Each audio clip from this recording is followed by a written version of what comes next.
This is the story of a fallen noble, a boy whose kingdom was destroyed by the empire, and he's the reason behind the destruction. Of course a woman is involved. He leaked his family's secret to her, and she ended up betraying him, but he got the opportunity to return back to the past and rewrite his wrong. So brethren, always stay wary of women, never break rule number 5. I know we are all tired of reincarnation manhwas, but we are all a bunch of degenerates who had no choice but to read it, to avoid being killed by boredom. If you like this story, don't forget to like, subscribe, and comment your thoughts about this recap. At the moment there are a total of 21 chapters, and we'd be covering all in this story. The story began in a certain pub on one snowy day. 2 guys who were eating and drinking were talking. The brown-haired guy asked the gold-haired guy if he has heard the rumors about the crazy guy running wild through the battlefields in the war. The gold-haired guy had no idea who he was talking about, so the brown-haired guy told him he's just some mercenary, but he acts like he doesn't care whether he dies or not. Once he's done with the battle, he apparently just vanishes to look for another battle to fight in. The gold-haired guy deemed the story of a mercenary that doesn't value his own life to be interesting. The brown-haired guy added, apparently, the crazy guy always says, "Damn it, I live again." Also, the guy can be found anywhere. If it's a war the empire is involved in, he is guaranteed to be there. People say that it looks more like he's getting revenge rather than working for money. The gold-haired guy drank his drink, saying such story gives him shivers, so who is he? He asked. The brown-haired guy told him he's not sure. The rumors say that he used to be a prince of some fallen kingdom. It seems he's looking for a place to die. Now somewhere on a snowy mountain range. The guy who was being talked about was sitting hopeless. Someone then approached him. The person asked him if the solution he came to in the end was self-torture. He called the guy who's our protagonist by his name. The third prince of Briol, Yuri Briol. The protagonist of this degenerate story, now looking like someone thrown from hell. Yuri Briol is the dishonorable name of the very man who brought his kingdom to ruins, as well as the name of the sinner and sole survivor of that fallen kingdom. As usual, let's go back 10 years ago before everything went to ruins. 10 years ago at a casino, people were playing games, chatting, drinking, and shouting. Yuri was also at the casino table. At this moment in time, he's age 18, the third prince. He slammed his hand on the table, happily saying it's his lucky day today. Court mage, Ernado, who he was playing against, told Yuri he's impressed. How is he winning every time? By a very small margin at that. Someone stood up, told Ernado it's just luck. There's nothing special about it. Yuri asked the person if they're already done. They should play just one more time, he'd be doubling the stake. Ernado whispered to him, they should get going now. They're gonna be late if they stay longer. But then, someone came and slammed the table with their legs. He told Yuri to better leave while they're letting him leave on his own 2 feet. Does he think they don't know that he's scamming them, using dirty little tricks? Yuri angrily stood up. Dirty little tricks, you say? Do you know who I am? The third guy, whose hand is in his pocket, told Yuri that considering his behavior, he can't be a noble. Is he the king or something? The middle guy laughed, saying they have a fight to pick with him if he's the king, since the princes are no different from their father who gets on the empire's nerves and upping the tension for war. So how far can a household that only knows to play with sword go? Hearing the guy's words, Yuri couldn't hold in his anger. He angrily scattered the table. The guys were surprised. Yuri stepped forward. He told them to listen closely. Fucker trio. He clenched his fist, telling them that he's Yuri Briole, the third prince of Briol. With a pretentious smile, he told them they would be reborn by his hands, and so, they were truly reborn by his hands. Some hours later, before the massacre all started, Yuri was talking to a girl, telling her that he's serious. His father urgently called a meeting, that's why he was late, and he already told her through the pigeon. The girl was speechless. He then asked her if she can forgive him this once. You all should please tell me in the comment another word for a simp. The girl is the empire's princess, Yekaterina Ivarna Granzine. She finally spoke. She told him not to think he's the only busy person here. She had to work really hard to get to their meeting spot while avoiding everyone. Yuri told her he knows, but can't she be more understanding? With his father leaving soon, he needs to be careful. To be honest, he's not supposed to tell other people about his father not being in the kingdom. The girl's expression immediately changed.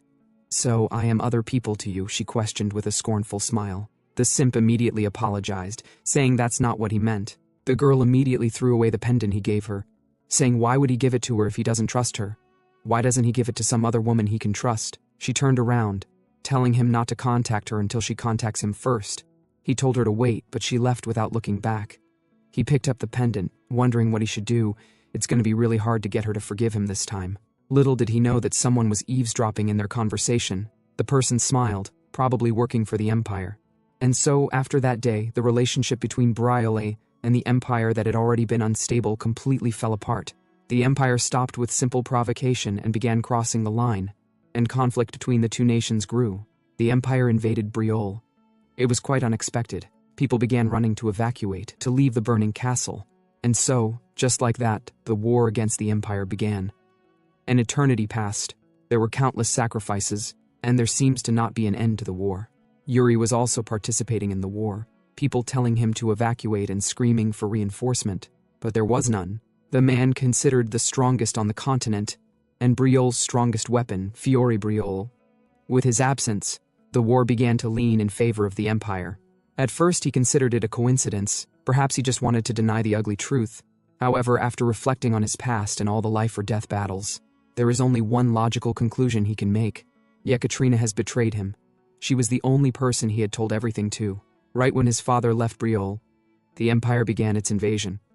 He wanted to believe that it was just his overthinking, but the response from Yekaterina Sari only brought him despair. The Empire's knights were eager to kill him since he's Briole's prince. If they kill him, the war would be over. Yuri gritted his teeth at how unending the attack was. He fought, killed even more, attacks from all angles, but he stood his ground, took down the attacker. He was breathing heavily, almost out of strength, but then more soldiers came from behind him. His expression darkened. He knew he was fucked. He stepped back, wondering if this is where he dies. He blocked the first attack, but he was disarmed. He closed his eyes to brace for impact since he couldn't do anything. But then, one of his men, Laurent, came out of nowhere and took the blow for him. Yuri's expression darkened. Laurent told him to make it out of the castle. More soldiers came to protect him, sacrificing themselves. They all urged him to fall back. There is no future for Briole if something was to happen to him. Not wanting to let their sacrifice be in vain, he ran and went to hide. Morning reached. Soldiers of the Empire were looking all around for him. All the while he was hiding inside a store. He sat, saying to himself that he can't hide in there forever. He needs to get out of there and figure out what to do. He went speechless for a moment, then wondered what happened to his father, seeing as he still hasn't come back. He's probably dead, killed by the Empire. But then, fear drowned his face as he saw someone open the door. He refused to die just like that, so he immediately went on his knees. He told the man to let him leave. Briole won't be able to resist if he dies here. The man, instead of killing him, apologized. He told Yuri that he can't explain for long, but the Empire will pay for their sins one day. The Empire's soldiers would soon come to his hideout, so he told Yuri to leave. And so Yuri ran, determined to live. He needed to live to reconstruct Briole and get revenge.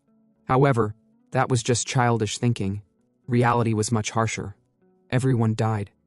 He wondered, for what was all that blood spilled? He doesn't know, he can't think of anything. Right now, he's just pushing himself. Someday someone will appear and kill him. Now that someone appeared, the person told him he does not deserve death.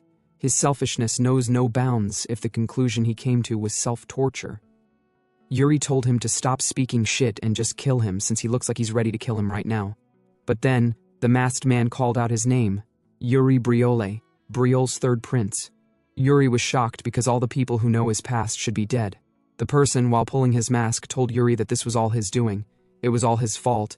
Just because of him everyone died. The guy's voice was like that of an undead. Yuri was surprised to see the guy. It was Laurent, the guy who took the blow instead of his strike. The voice was definitely Laurent, but Yuri was sure he died. Laurent unsheathed his sword, telling Yuri that it's his fault that Briole Kingdom fell. It's his fault that the Flandret household's generational honor and oath, as well as his honor and faith, fell in just a moment. He then charged out to take down Yuri. Yuri was surprised to see the man who should be dead, in front of him as a ghost, to accuse him of his sins. And so, the sword was piercing into his chest. Now breathing his last, Yuri's pendant glowed. He thought he'd feel better when dying, but the damn guilt he feels is crushing him even in his dying moments. But then, he heard a voice. Briole's successors do not abandon their honor no matter what. And so he opened his eyes. As Yuri opened his eyes, he heard a voice beside him. The person told him he can't believe he stayed asleep for 3 days, so the person asked if he's all right. Yuri was surprised to see his father. He wondered how his father's here, since his father is dead. He took a pause, his expression darkened, then asked his father if he also ended up in hell. After all, well, he kinda deserved it, but he can't believe he's here too. His father had no idea what he was talking about.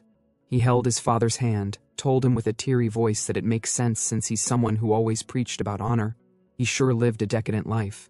But then, his father hit his head, told him what kind of nonsense he's talking about. With his head swollen, Yuri told his father in a little loud tone that he still can't forget that hitting habit of his even in hell, he should repent. It's not too late. He immediately took a pause as he saw a flower floating in front of him. He was surprised at the beautiful scenery in front of him. He couldn't see the people he was expecting.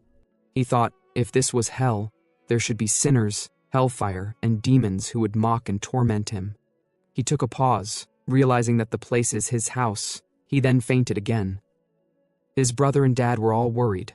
Now he went back in time, when he was 13 years old. At first, Yuri thought it might have been a dream, or some kind of long déjà vu, but no matter how much he tried, he didn't wake up, nor did the world end. Instead, long-forgotten memories and events began repeating exactly as they did. So he had to accept it. He had returned to the past, back to the spring of the year when he turned 13. He had been given one more chance. While he was sleeping, his maid opened the window. She told him to please wake up. He asked her to wake him up. It's time for his sword training. Yuri immediately stood up. He told his maid Ina to hurry and prepare his clothes, but he needed to wash up first. She told him to calm down. They should start with washing his face. She'll help, so he should please sit. Yuri recalled the past. She died, body lifeless on the ground. His expression darkened. He then told Ina to slap him. She should give him a clean slap across the face. Ina was surprised by the request. She asked if he's telling her to commit treason.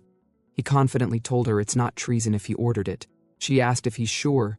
He said yes. He never goes back on his words. And so, she landed a dirty slap. Now, Yuri was at the training ground, training with his face swollen. He forgot Ina was strong. Yuri looked around, but no one person offers him ointment. Even Bernard, the sword instructor, doesn't say a thing about his cheek. He doesn't even correct his stance, he just makes him spar. Yuri wondered, when did Bernard start teaching swordsmanship with only sparring? He recalled the day it all started. Bernard told his father that although Yuri was born with blessed talent, he wastes it. If only he would just be a bit more diligent, he could be Briol's greatest blessing. Yuri overheard their conversation. Because he was uncooperative with training, they ended up only sparring ever since. After overhearing their conversation, instead of training harder, he only got lazier. Now he told Bernard with confidence, starting today, he should teach him properly, since he would be giving it his all from now on. Bernard was speechless, then told Yuri that he doesn't know what's gotten into him, but he understands. He activated his aura, telling Yuri that from this moment forth, they will begin their real training. He then charged out to strike at Yuri, the force evident. Though Yuri blocked it, the force from the impact pushed him back. Yuri grinned slightly. He forgot that Bernard was once called the Sword Demon before he came to Briol. And so, minutes later, Yuri was on the ground breathing heavily. Now he had experienced the real training from Bernard. If he didn't have any experience as a mercenary, he would have just been beaten one-sidedly. He raised his hand up as if he was trying to grab the sky, even though the spar is tiring, but he knows he'll definitely improve quickly if the spar continues. Not bad at all. Bernard was surprised that Yuri was able to block all his attacks. He wondered when did Yuri improve so much. But then, Ina came rushing in, telling Yuri that his father is looking for him. Yuri asked why. She told him Count Johannes brought his son. Yuri's face immediately darkened, since Johannes's son is the one who betrayed the kingdom and opened the gates to the empire in his previous life, Got Barkvar. With an angry tone, he asked Ina where is the bastard right now. Sometime later, Yuri was having dinner with his father, brother, and Count Johannes with his son. Count Johannes commented, saying that the third prince has changed so much, his physique looks far better as well. The family head commented, it seems like his son has eaten something wrong. Count Johannes laughed, told the family head, if that's the case, then he should please share what he's eating with his son. The family head told Johannes his son is quite smart. Johannes humbled, saying his son's still lacking in many ways. His son, Got Barkvar, was looking at Yuri's brother as he eats majestically, but then Yuri's disgust to him was obvious, which sent shivers down his spine. Got looked down, kinda intimidated. Yuri's brother whispered to Yuri. He asked him if something happened between him and Got. Yuri whispered back, yeah, that bastard stabbed him in the back. His brother smirked. Is that really true? And he's just going to leave him alone? Him, the great Yuri Briol. Yuri didn't say anything, but his anger was obvious. He was angry that Got keeps pretending to be all dignified while looking all around. He hasn't changed one bit. Got could no longer ignore Yuri's glare, so he angrily looked back at Yuri. Yuri murmured, there's no way he would have changed, so we'd have to fix that temper of his. It's all for Got's own good. The last life mustn't repeat itself. Looking back, Yuri said to himself that he fought Got around the same time in his previous life, and it was pretty one-sided. Though it was a petty squabble, but he wonders if that grudge had been the reason he betrayed the kingdom. Now, at a certain corner, Yuri gave Got a wooden sword. He told Got that he had heard he was decent with a sword. Got replied, he has some skills, but why does he ask so suddenly? Yuri called out to him, telling him that the kingdom has no place for narrow-minded knights. Got was surprised he was called narrow-minded. What's more, he's not even an official knight yet. Yuri asked Got with vigor if he's someone destined to become a knight who will serve the kingdom. Got timidly replied, it's technically true. Yuri immediately took an offensive stance, telling Got this is a duel.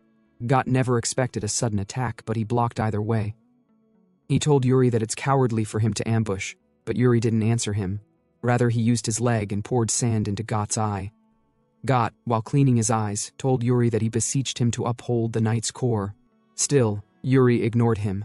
He threw away his sword, then went for a direct confrontation and sent Got flying with one strike, landed straight to the ground.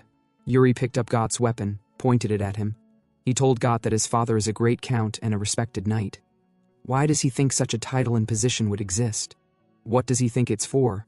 But Got couldn't reply. Yuri clearly understands the hunger to survive, but in this life in Briolol, he refused to allow a single knight with such weak conviction to serve under him, and that includes himself. He then stretched his hand to Got. He asked him if the question is too difficult to answer. Got replied yes. He's not sure what he meant. Yuri was speechless. He then told Got he'd ask him again, why is his father a count, and who gave him that power? In whatever situation he may find himself, he should strive to understand its essence, so Got should reflect deeply upon his words. Got replied, yes, your highness. Sometime later, Got left the scene. Yuri's brother, who was at the scene all along, told Yuri that he wasn't half bad. It seems like he's actually good at fighting. Yuri told him, is that a problem, or does he think he'd lose? His senior brother non-hesitantly replied yes. Yuri was speechless. He dusted his body. What do you even think of me? He questioned. His brother told him it's obvious. He's the kingdom's biggest troublemaker and gambler. Yuri, who couldn't refute that fact, told his brother he's not going to live like that anymore, so he should stop messing around as well. His brother was surprised and speechless. He asked Yuri if something came loose in his brother. Yuri let out a calm laughter. Noon reached. In the training ground, Yuri was breathing heavily with a sword in his hand, barely holding on. He lied down on the ground, trying to catch his breath. Bernard told him he did an excellent work, so they'll stop here for today. Bernard called out to Yuri and told him it's about time he started learning a mana method. Yuri was surprised he'd be learning it so soon. He asked Bernard if he's going to teach him his master cultivation method. Bernard replied no. His method is not suitable for someone of his caliber. He should learn the Briol method. Yuri asked why. It's a fine method. The energy flow is balanced, and its efficiency is excellent. He thought to himself, in his past life, he mastered the Briol method, and he reached near the peak of its limit as a mercenary. Seeing Yuri deep in thought, Bernard asked him if he's considering something else. Yuri told him he's thinking.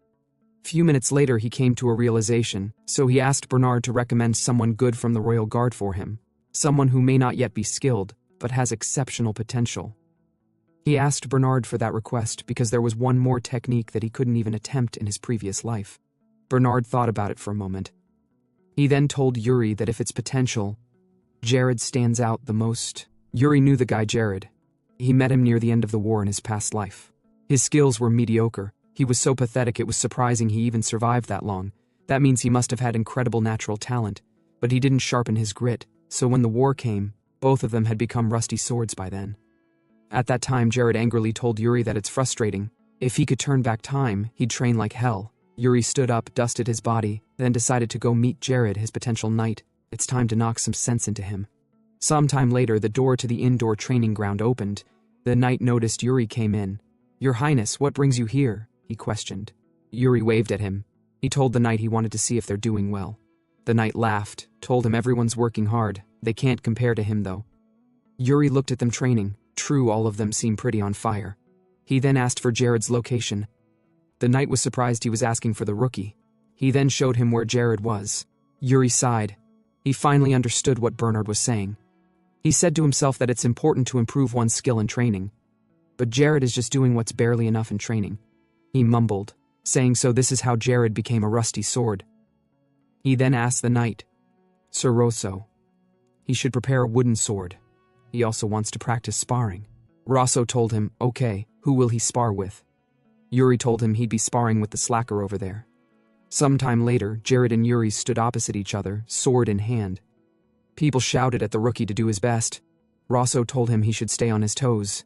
Jared was already used to their taunting.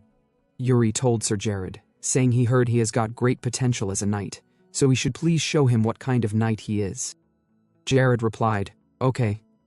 Now then, Yuri told him he hopes he doesn't disappoint him, then charged out to attack. Jared saw the incoming attack, then parried it off with a strike. People were complimenting Jared, saying as expected of him, his movements are sharp and precise.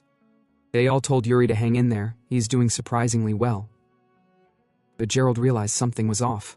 As he exchanged multiple blows with Yuri, he realized the distance is too consistent. Yuri is syncing his pace to match his. Their swords clashed again. Isn't this boring? Yuri questioned, telling Jared this is basically a performance, so now they should go at it for real. Yuri then increased the intensity of his attack, but Jared blocked it, though he was having a difficult time. Yuri was surprised he blocked it, as expected. His reflexes are like that of a beast. Minutes passed, they continued exchanging blows. Jared gritted his teeth, worriedly as he blocked the attack, said to himself that he was trying to take it easy. But now he'd have to take things a bit further. He then increased the intensity of his strike. Yuri now was having difficulties blocking the strike. Yuri said to himself that he knew it wouldn't work, even in his past life's memories. Jared is still a seasoned knight. Though he didn't expect to win, he still wanted to land at least one hit. So he swiftly parried off Jared's sword, which surprised Jared. He then went in for a swift direct strike, hitting Jared on his waist. Yuri smiled happily. This is it. The other knights were surprised. They couldn't believe Yuri's attack just now really worked, so they all told Yuri that was amazing. Now back to the fight, Yuri asked Jared, hope he's not holding back. Jared told him not at all. Jared deemed the situation to be strange, he's clearly pressing Yuri. But why does it feel like he's the one being cornered? Yuri then launched a strike at him, but Jared dodged it. Yuri laughed, that was so close. Seeing this, Jared found the situation to be getting annoying, so he activated his mana. Seeing this, Rosso and other knights worriedly shouted out to him, asking if he has lost his mind. He's using a mana method right now, against the third prince at that, so they told him to snap out of it. Jared didn't listen, then launched a strike at Yuri, but Yuri dodged it, with only some part of his hair cutting and a little scratch on his forehead. Yuri stood surprised. Jared came back to his senses. Everyone worriedly went to check for Yuri's safety. But Yuri told them he's fine, this is what sparring is like. He then tied his hair and told Jared to pick up his sword again. It was just about to start getting fun, so there's no reason to stop now. Yuri immediately went to an attack. They began exchanging a second round of blows. As Yuri's strikes intensified, Jared realized that the prince is different from him. He's pushing himself to the limit. And even beyond that, he's driving himself even further. At that moment, Jared feels like his blood was boiling. He had never felt like that before, even when he fought against an opponent stronger than him. Yet the young prince in front of him is making something surge from within him. Yuri swung his sword at him, which he dodged. Damn, he murmured, then used his mana-imbued sword to strike at Yuri, but Yuri blocked it. The force from the strike cracked his weapon, then broke it. Yuri exhaled. Then with a smile, he told Jared it's over. Jared was speechless. Yuri then stretched out his hand to him, telling him that he learned quite a lot from him. Jared also shook his hands, told Yuri not at all, he did a great job. Jared was surprised. Yuri showed a fighting spirit and obsession he had never experienced before. He wondered how could such a young prince be able to do that. Yuri had no idea what Jared was thinking, so he asked Jared what he is doing. Jared came back to his senses. He asked Yuri what he said again. Yuri asked him what is he standing there for. He made the prince bleed. Is he just gonna stand there? Jared immediately apologized, then ran off to do or get something, not like I know. Yuri immediately fell to the ground. He exhaled deeply, surprised to see the knights cheering him on. At the same time, Rosso was surprised to see the captain of Briol's royal guard, Saint. He asked Saint when did he get here. Saint told him just now. Saint took a pause, looking at Yuri lying on the ground. A few days later, while Jared was walking through a passage, he was surprised to hear a voice, and it was that of the third prince. Yuri asked him if he's done with his shift. Yuri then told him to come with him, there's somewhere they need to go to. But Gerald worriedly told him he have a training schedule. Seeing Gerald's behavior, Yuri told him it seems like he have fixed up his mentality. But that's all thanks to him, so he told Jared he should repay him the favor. Jared couldn't argue, replied understood. Yuri was impressed. Jared has got some strength in his body now. Though it's still not enough, but for now, it should be sufficient. By the way, Jared asked Yuri where they headed. Yuri told him to keep quiet and just follow him. Jared told him it would be a bad idea if he's planning to do something dangerous. But Yuri smiled, told Jared not to worry. He's bringing one more person with him. Jared asked who that person was. Yuri didn't reply at first. He then shouted out to someone, Ernado, Briol's court mage. Ernado shyly asked what's the matter. Yuri told him he needs to go somewhere so he should assist him. Ernado told him though he'd love to accompany him, but he has someplace to be right now. But then, Yuri told him he'd pay off his gambling debt. Ernado was shocked by what Yuri said, so he immediately asked Yuri if he's serious. Yuri replied yes, he can pay off the debt that he owed him last time. Yuri told him to believe him. Asked Ernado if he has ever seen him lie before. Ernado told him he lied outside the gambling den.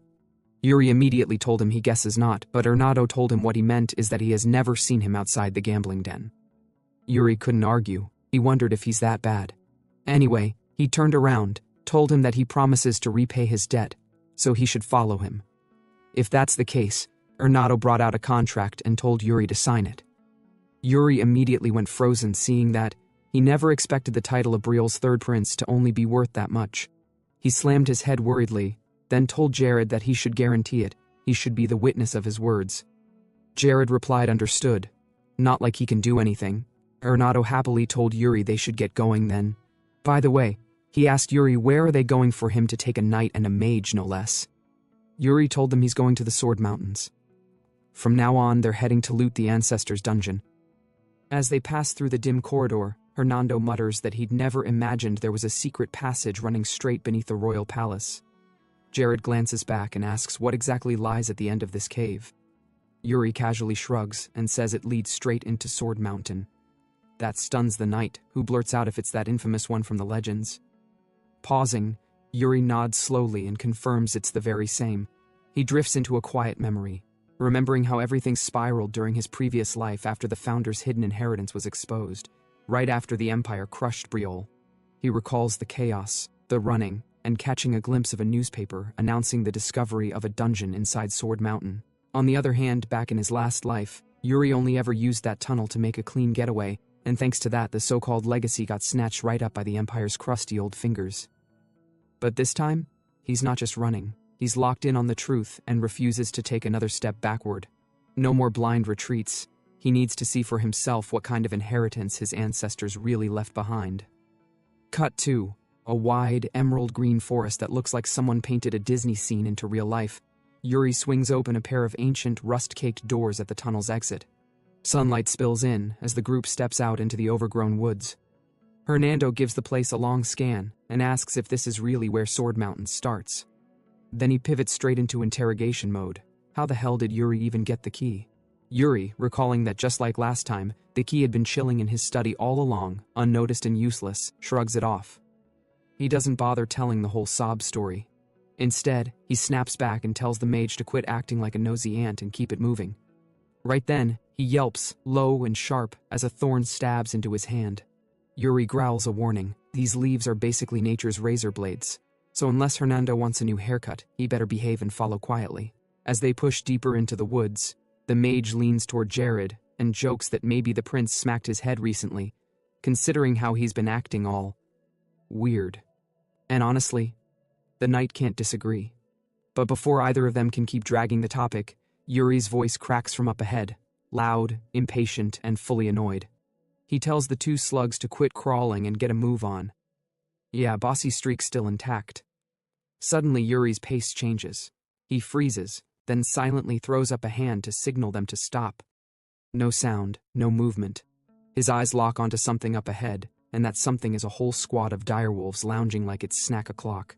He whispers that they live in packs, which means there's likely more nearby. Jared, stunned, stares at him like, wait, you know that? And Yuri shrugs, he read it in a book.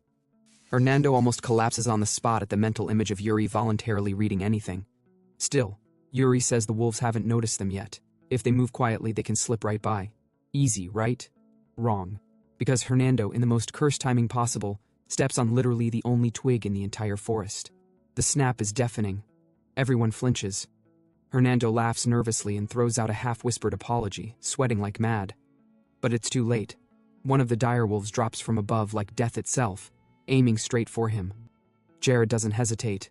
He yells out Hernando's name and rushes in, sword flashing. One clean slice and the wolf's head hits the ground with a wet thud. Yuri gives him a nod of respect. Using mana for that strike was smart. Direwolf hide is practically armored. But that flashy attack doesn't go unnoticed. The pack's alpha, a unit of a wolf, locks eyes with Jared. It howls, loud and vicious, and just like that, the whole forest starts vibrating with the sound of approaching paws. They're surrounded. Jared tightens his grip, eyes hardening.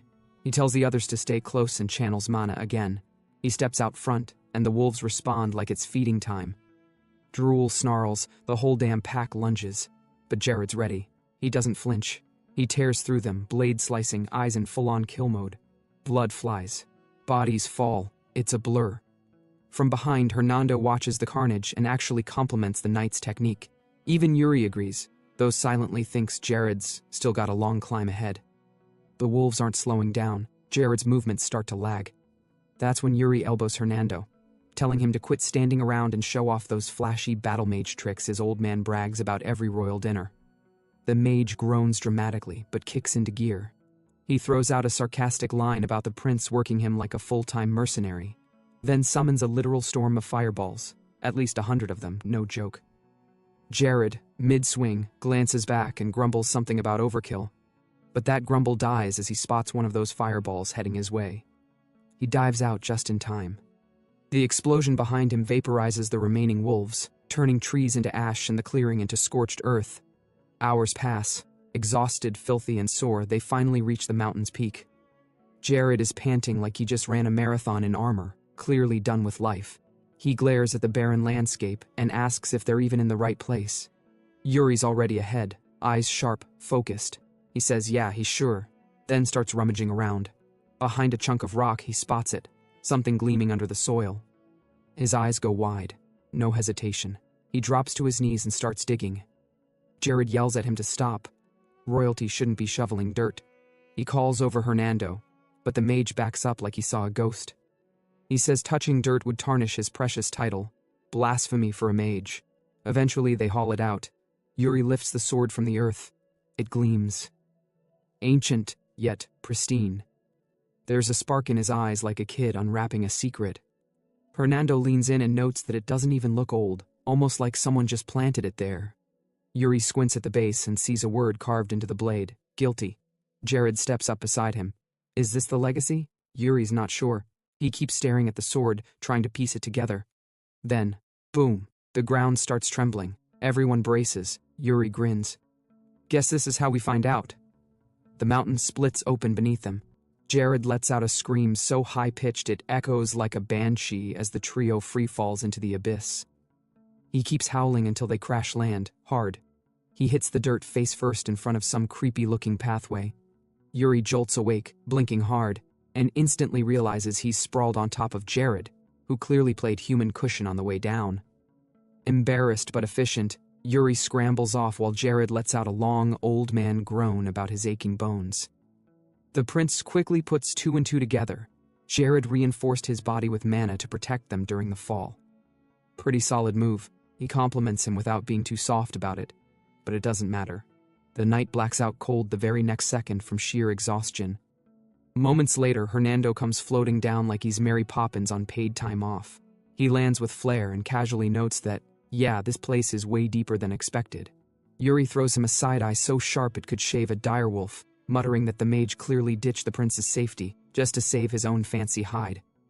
Hernando, caught, fumbles for excuses with the grace of a bad stage actor trying to rewrite history. But before he can build a full defense case, a sudden rustle in the tunnel snaps him around. His goofy expression drops. Something is off. He whips back toward Yuri, urgently saying there's something seriously cursed creeping their way. Yuri, still salty, rolls his eyes like the guy's trying to change the subject again. But Hernando isn't backing down. He's yelling now, saying it's a freaking ghost. That finally cuts through. Yuri spins around mid-breath, heart thudding, and there it is. Not a ghost. Worse. A hulking armored figure steps out from the shadows, dragging a death aura behind it like a cloak. It looks like it crawled out from under the mountain, and possibly straight out of a nightmare. Cold and calculated, Yuri immediately identifies it as a Death Knight and locks eyes. No hesitation. He shouts for Jared to get up, but the guy is still halfway back in dreamland, moaning like a half-dead zombie.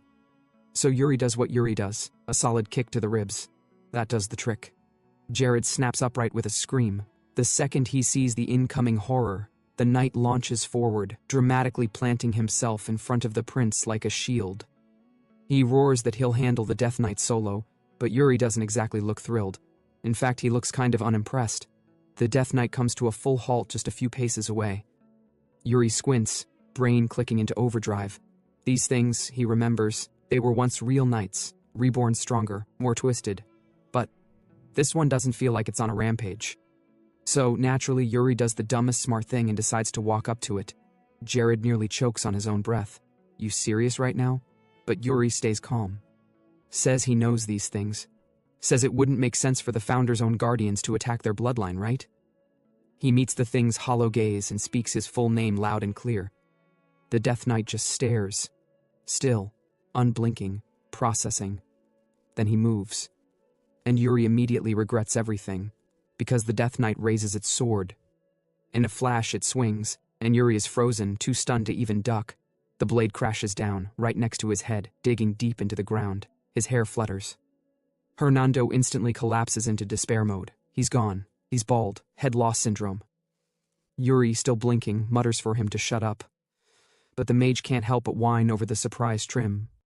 The skeleton finally opens his jaw. His voice is a low growl. He says Yuri reeks of the same arrogant energy as the last one. Yuri, still catching his breath, steps back and asks who this overpowered corpse even is. The Death Knight sheathes his blade slowly, then speaks again, Eric Briol. That stops the world. Jared's jaw drops. The Eric Briol? Hernando is already halfway to exploding with lore. The Giga Chad of history himself, the man who soloed the continent, the founder of Briol, first of his name, crowned king of legends. Yuri straightens up, a little stunned but also incredibly smug. He asks if he's the first descendant to make it this far. Eric Briol nods, confirming it. Only someone of royal blood could ever draw that sword. That seals it. Yuri brings the blade closer, inspecting it with newfound weight. Yeah, this really is the heirloom, the one passed down through his bloodline. Then the Death Knight casually drops a bomb. I've used that blade before. Yuri's expression deflates like a popped balloon. The vibe dies immediately. Cool, he mutters. Thanks for letting me borrow your stuff, I guess. The skeleton finally drops the spooky act and goes full royal tone. Speak honestly, he says. Why have you come here? Yuri tightens his grip on the blade. His eyes burn sharp. He declares his intent clearly. He wants it. All of it. The Founder's legacy. The Death Knight watches him closely, then turns toward the glowing crystal nestled deeper within the chamber. He raises a hand and solemnly announces that the moment has come. He will grant Yuri what he seeks, and as the prince follows behind, just a bit paler than before, he realizes he might be in deeper than he thought. Meanwhile, Jared is just standing there, zoned out, mentally miles away, trying to piece together all the Ghost Knight afterlife nonsense he just witnessed. Somewhere deep inside, he realizes this royal guard gig? Not at all what the job description promised. Yuri throws a sharp glance back and yells his name, snapping him out of the trance. The knight blinks hard, like he just woke up from a fever dream, and stumbles forward, still looking like he's getting hit by ghost-flavored PTSD.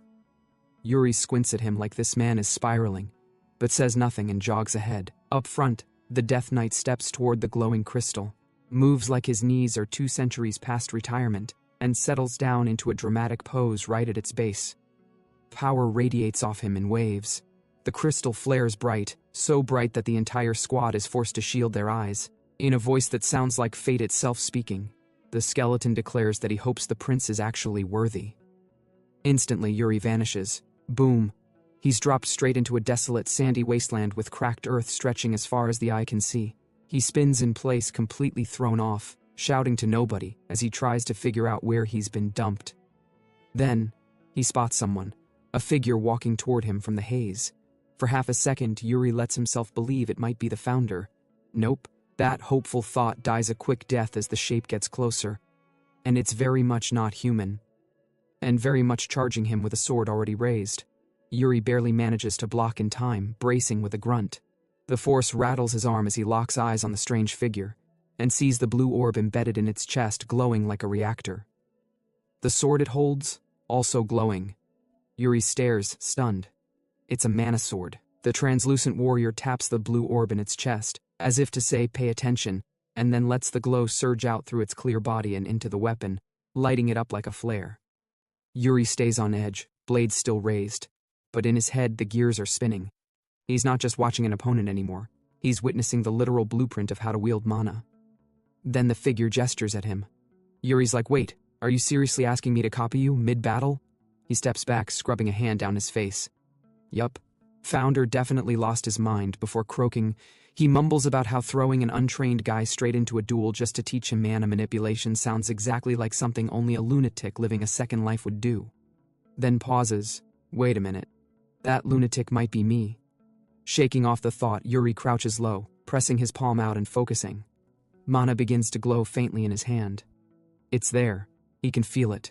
Still, the technique isn't clicking. So, sword still drawn, he calls out to the faceless teacher and says he's not quite getting it. Could he run it back one more time? The being grins, raises the blade. Yuri inhales sharply. This is it. In that moment, everything sharpens. He realizes what this test really is. He needs to master this now, because the Empire is going to bare its fangs again. It always does. And this time? This time won't be like last time. No more regrets. No more running. If he has to die to protect Briol, so be it. Yuri tightens his grip and whispers under his breath. This must be the sword technique of the Ancestor King. And then he moves. Lightning speed. Blade flashing. No hesitation. He charges forward and throws himself into the clash with everything he's got, promising to absorb every lesson, every motion, every ounce of technique the figure throws his way. Elsewhere, Jared groans as his eyes snap open, only to realize he's somewhere completely unfamiliar. A broad, open space. Empty. Structured. It looks like a training ground? He turns in place, confused but alert. He can't shake the feeling that this place is too real to be a dream. He grips his sword instinctively, scanning the area, and shouts into the air, "Oi! Stop hiding and show yourself already!" Footsteps. He spins, ready to throw hands, and freezes. Standing right in front of him is himself, a copy. Same build, same blade, same everything. Just staring back with a half-smile that oozes trouble. Jared narrows his eyes. So, this is your idea of a trial? He sizes the double up. Calmly asks if this is supposed to be another version of Jared, or something else entirely. The doppelganger opens its mouth and fires the first shot. You shouldn't be fighting fate. That makes Jared's brow twitch. Then the copy leans in closer. Didn't you just join the Royal Guards to chase a cushy life? A few coins, a warm bed, zero risk? So why are you still trailing after that cursed third prince? The words hit heavy, but Jared says nothing yet. He listens, eyes sharp, breathing steady. The double smirks. The harder you push against fate, the harder it crushes you. Jared stares at the ground for a beat, then slowly looks down at his sword. Yeah. Maybe the old me would have agreed with all that. His mind flashes through memory after memory. Every spar, every insult, every chaotic mission with Yuri. And then, he grins. Big, defiant. He steps forward and laughs. Man, you sound bitter. That it? He lifts his blade. Here's a little truth. Once the blade swings, your only job is the next one. Obsess over the past, and you're already dead. The fake Jared narrows his eyes. The real one is ready, and the sparks are about to fly. The fake doesn't like that. Mana blade flares to life. The copy calls him arrogant and launches straight at him with a jab, but Jared blocks it without even blinking. Swords clash, steel sings, and Jared's already got the pattern. The copy's playing it safe, dumping everything into defense. No edge, no risk, no fun. Then the fake jumps, trying to mix it up. Too late. Jared reads it like a children's book and lands a clean hit that knocks the clone straight into the dirt. He exhales, not relaxing yet, and good thing too, because the body starts bubbling, melting, morphing. A moment later, the copy's gone, replaced by a giant goo monster that looks like it crawled out of a sewer boss fight. Jared tightens his grip and mutters that it's just another oversized noise machine. Still, part of him silently hopes Yuri is holding his own, wherever he is. Then he shifts stance, readies his sword. Time for round 2. Meanwhile, the battlefield around Yuri is wrecked. Craters, cracks, dust everywhere from all the mana-infused clashes. He's flat on his back in a hole, not moving. The transparent opponent stands over him like it's checking to see if he's really done. He doesn't react, doesn't even blink. The figure raises its sword high and slams it down. But just before it lands, Yuri moves. Mana floods through his arms as he shoves his sword upward in a last-ditch counter. The blast is wild.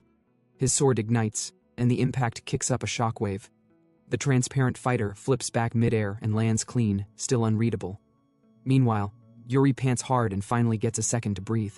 He has no idea how long this has been going. He knows that last move was reckless, a mess. But something about it, the swing, the weight, the way mana poured through his body, something about it started to click. He looks down at his sword. It's glowing, pulsing. And that's when it hits him. He just broke through. But before he can enjoy that feeling, his attention snaps forward. The transparent fighter is cracking. Its sword shatters, then its limbs. Then the whole thing starts falling apart layer by layer. Yuri sees it instantly. The guy's time is up. Dust starts floating. The figure raises a hand in a final silent wave. Gone, just like that. Yuri closes his eyes and thanks him, quietly, respectfully. Then his own body starts to fade too. When he opens his eyes again, it's with a groan and a blinking haze. Everything's still swirling, but he's back. The others are waking up too, looking just as wrecked. And watching from nearby is the Death Knight, looking smug as ever. Looks like everyone had themselves a nice little dream, he says, like he's not the reason for all the trauma. Yuri, still dizzy, asks what that was. The knight explains it was all part of the founder's contingency plan, something he left behind in case any future Brial descendant ever made it this far. Yuri remembers clearly how in his last life, Sword Mountain got flattened by the Empire. No one ever got close to this. So instead of dropping it, he asks if the founder used that mana method himself. Nope, didn't use it, but it was his final gift. A fusion of every technique he gathered across the world, mixed into one. And Yuri is the first to ever unlock it. That makes him pause. Then why not pass it down directly? The knight says the dungeon only opens when the timing is right, and now, it opened. That means the world's about to change. Yuri tries to ask what kind of timing he means, but the skeleton cuts him off, says that's not his call. It's on Yuri to figure that part out. The prince shifts his attention back to the sword. What's its name? Soul Severance. The name sits heavy in his mind. Before he can say anything else, the knight's aura sharpens. He tells Yuri to kneel. Not a suggestion. It's happening. Yuri drops without hesitation. The knight rests a hand on his head and begins reciting the vow, tells him never to fear his enemies. Yuri answers with a sharp yes. Then the knight tells him to stay true to what he believes and carry Briol's duty to the very end. Then, no warning, the hand grips harder and jerks his head back. Remember this well. Briol never discards its honor, even if the price is your life. And with that, the knight starts to fade too. Mission complete. His voice lingers with one final line. This is the oath of Briol. Yuri just watches the dust blow away, says nothing. Next morning, the maid kicks open the door like she owns the place and rips the curtains open. It's morning. Under the covers, Yuri groans like a dying man. She tells him not to even think about lying back down. If he sleeps again, he's not waking up for hours. He yawns, mumbles something about stopping by the Royal Archives last night. She raises a brow. Why? I was looking for a record. Turns out, he found something. While flipping through ancient family records, Yuri stumbled on a file saying the founder had a brother, someone who threw away his honor and vanished completely from history. Now he's staring at the sword again. He gets it. That brother, the Death Knight. And this blade, it was his. The maid reminds him to hurry up and get dressed. Apparently the king is waiting. Yuri's heart nearly jumps out of his chest. She says she's not sure why, but after Hernando's little meeting with the king, His Majesty asked for Yuri personally. Now he's sweating. Hard. He flashes back to Hernando's smug face telling him he was reporting everything. Yuri asked if that was really necessary, and Hernando, stone cold, just smirked. Yuri buries his face in his hands. It's all been reported. Later, inside the royal hall that could bankrupt a nation just by breathing, Yuri stands beneath a chandelier that probably costs more than his soul. "I'm here," he says. The king is seated, rubbing his temples like this boy's been aging him in real time. He cuts to it. Says Hernando already spilled everything. Scolds him for sneaking off, and on top of that, for dragging home the founder's legacy like it's some souvenir. Yuri doesn't deny it, says it's true. The king rises slowly and asks again, "Did he really find that sword?" Yuri nods. The king walks closer, voice heavy, says everyone's been talking, that Yuri's changed. He starts rattling off names, people noticing. The final name? Hernando.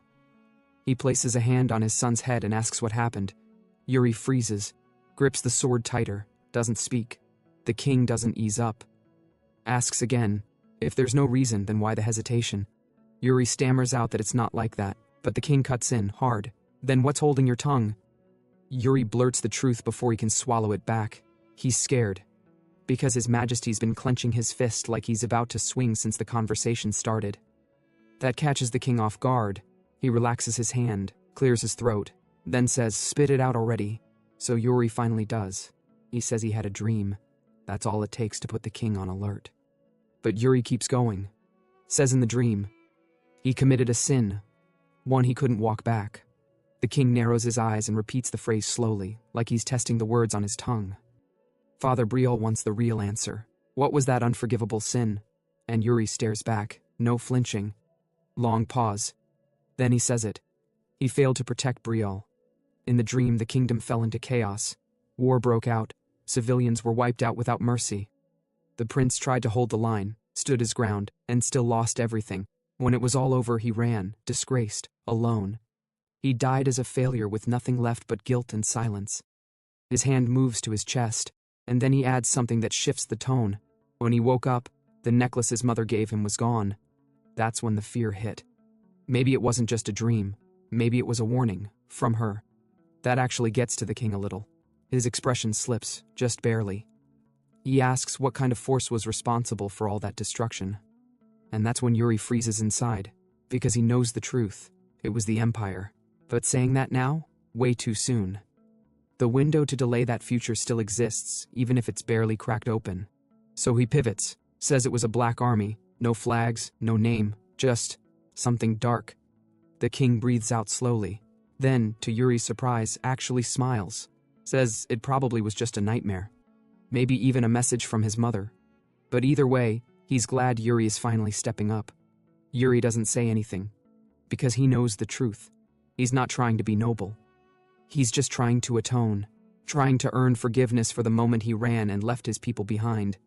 But that inner spiral gets cut short fast. Because the king straightens up. Expression shift.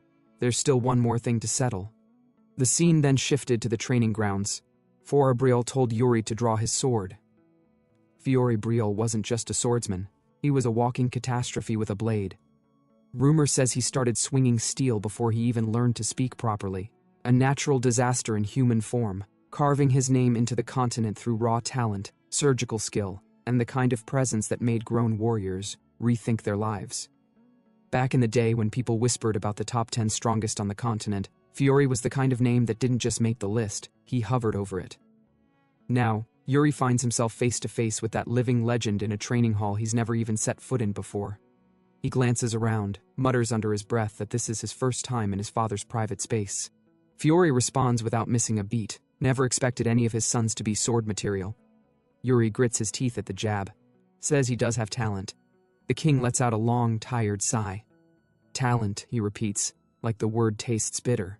And then, out of nowhere, the man raises his sword and points it straight at Yuri's throat. The prince flinches, caught off guard. Fiore starts rattling off all the usual swordmaster buzzwords, speed, instinct, reflexes, and then asks if having all of that really makes someone the best. Still holding the blade steady, he answers his own question. No, it doesn't. What really matters? The drive. The thing that pushes someone past their limits. Not duty. Not family pride. Something deeper, something primal. Then his eyes start glowing red. And just like that, the air shifts. Yuri's entire body stiffens. Pressure slams into the room like gravity just doubled. The aura surrounding his father morphs into something completely inhuman. The blade lowers, but the weight behind his voice doesn't. Fiore says he doesn't have the words for it, so he just calls it the sword's calling. Yuri, still shaken, lowers his own blade. Asks quietly if that means destiny. The king closes his eyes, says it could be. Yuri falls into silence. His thoughts spiral again. In his last life, he was never meant to wield a sword. So what changed? What twisted fate dumped him here now? His eyes drift down to the sword in his hands, as if the answer is somewhere in the reflection. Fiore's voice cuts through. Should he even be holding that sword at all? Can he hear the calling? And would he still carry it while staring death in the face? Yuri is shaking. He tries to speak. Nothing comes out but broken hesitation. Finally, he stammers that he doesn't feel anything. He looks up and gets hit by Fiore's coldest gaze yet, the kind that freezes blood. Yuri takes a step back. Legs weak, breath shallow. Then the room warps. Feels like eyes are watching him from all directions, none of them kind. His mind breaks open, and the worst memories flood back. His past life, the screams of comrades, pleas for help, orders to run. He remembers the sound of desperation, the sound of everything falling apart, and how he never even answered. Suddenly, he's not in the training hall anymore. He's in hell. Everything's burning. The skies are smoke. Briol is falling apart in real time. Imperial soldiers march through fire like they own it, one of them stomping Hernando's corpse into the dirt like trash. Civilians are butchered, screams echo through flame, and standing there useless is the older Yuri, watching it all burn. While Yuri was lost in thought in his past self, someone came to attack him from behind, but he blocked the strike and took down the knight who attacked him. It was like he was repeating the moment from his previous life. He could hear the voices of his men sacrificing themselves for him, telling him to run away in the meantime. The fires burned so high, the voices of his men echoed through the battlefield as their flesh burned and swords pierced through their bodies, all to save their young master. Yuri staggered, wondering if his reincarnation was all a dream. Was Briol fated to powerlessly fall in the end? His hopes shattered. He raised his sword down, knowing he couldn't stop the annihilation. The Empire soldiers charged towards him. Then again, he grabbed his sword tightly, not giving up, since he had taken an oath that he shall never be afraid of the enemy. The words of the Death Knight echoed once again. Do as you believe, until the very end. Fulfill your duty as a Briol. And so, Yuri raised his sword again to fight. He kept killing, slashing endlessly, unyielding. He even parried off a spear attack with his hand and counterattacked with his sword, taking the enemy down.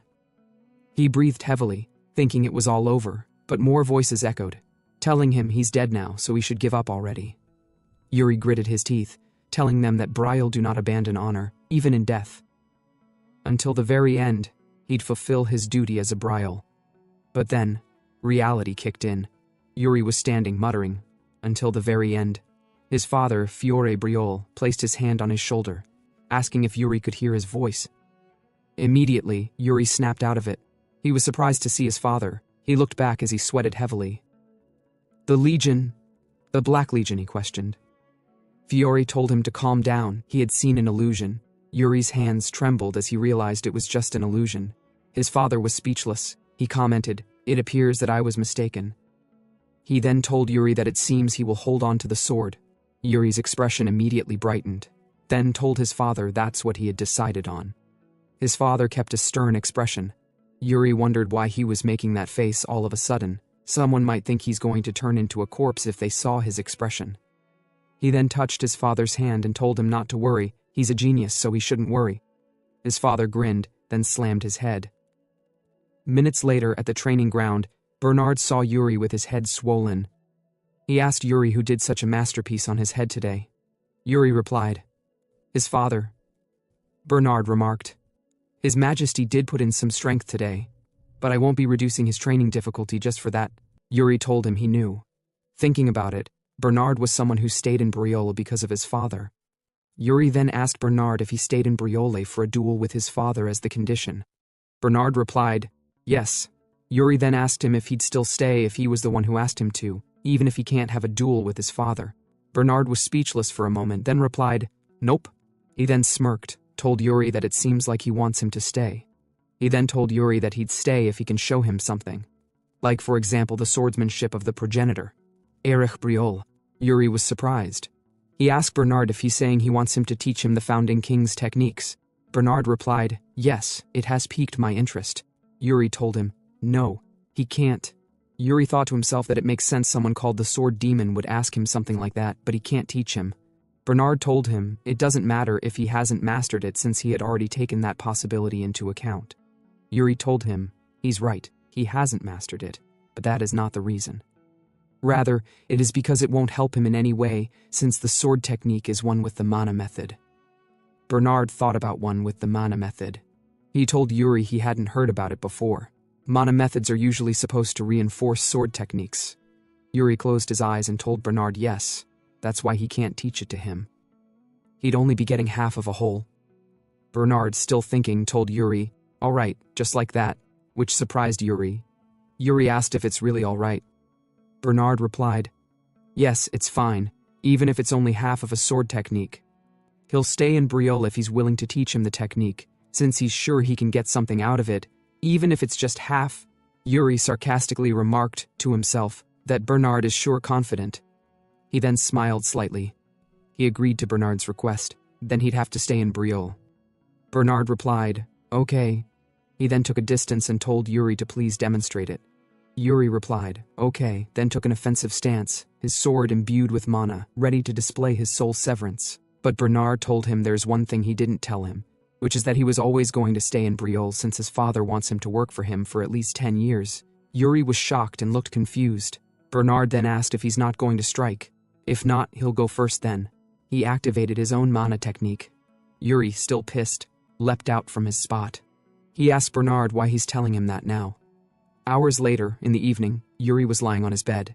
He then said to himself that the future is changing, a future different from the one where Briol fell. The fact that Bernard is staying in Briol, even though he hasn't done anything, is proof of that. He smiled, said to himself that he was overwhelmed by the responsibility of having to change the future. But it definitely is changing little by little, though not yet. He's going to stop the Empire this time no matter what. Someone also agreed, yes, no matter what. It was Anna. She told him yes, no matter what. He should please not get into trouble this time. Yuri stood up. He asked her what she meant. Did he have something planned right now? Anna told him it seems like he doesn't even know what she's talking about because he gets into trouble every day. She then told him she said that because he has a meeting tomorrow. But Yuri had no idea what kind of meeting that was. She told him it's the Senate meeting. His Majesty said that he has to attend this time. Yuri wasn't told about it. She told him it's tomorrow morning. He heard that most of the senators will be attending. She grabbed his hand, with her eyes filled with sincerity. She told him she's sure there are scary and stubborn people there, but he shouldn't punch them or anything. Yuri asked her if that's what she's worried about. She told him not to worry, he doesn't act like that anymore. Are you sure?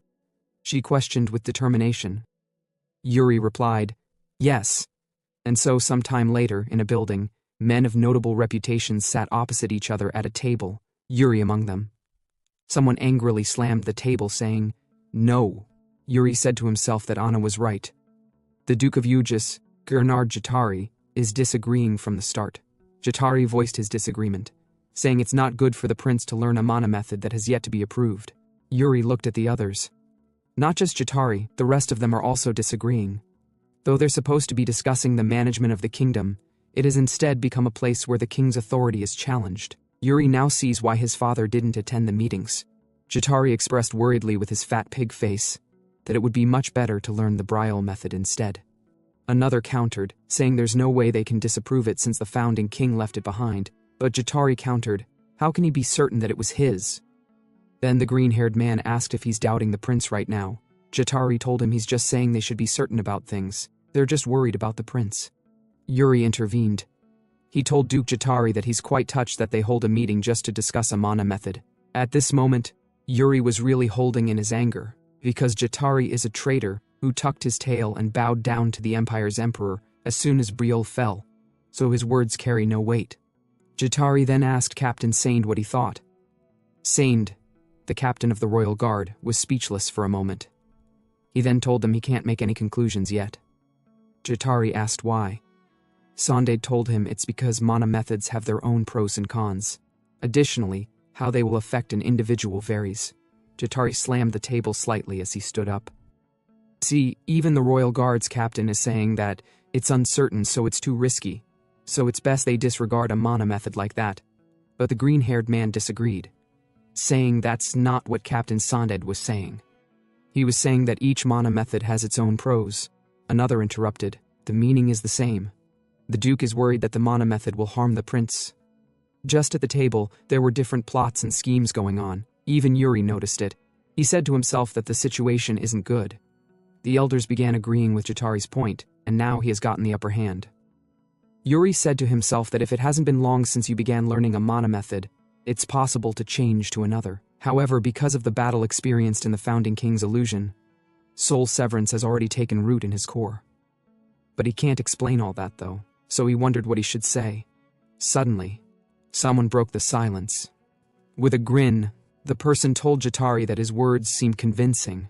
He then asked them how many of them here have fought an orc before. The guy was Calcio Arancha, a baron. Everyone was surprised by Calcio's intervention. Jatari asked, "Who is he and what's his title?"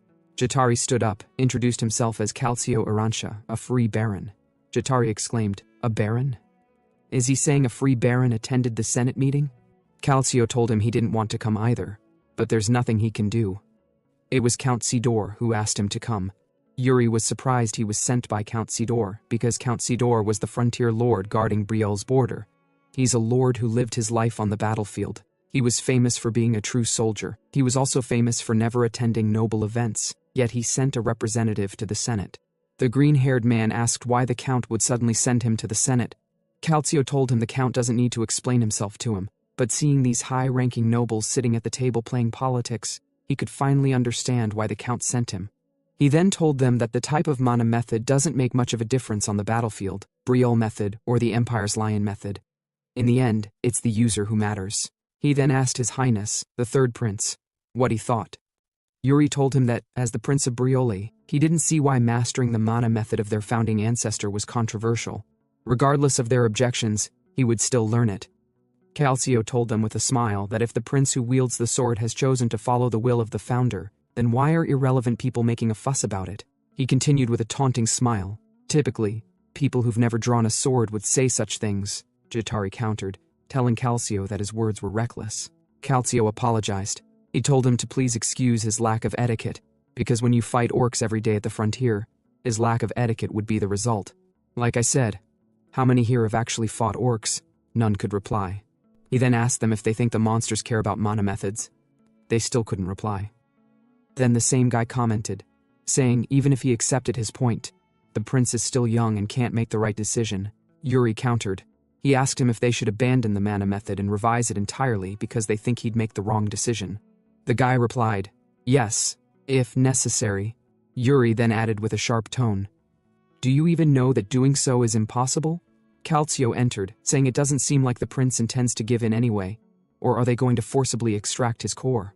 The guy worriedly replied, that's not what I meant. Then Calcio added, what's the point of all this meeting?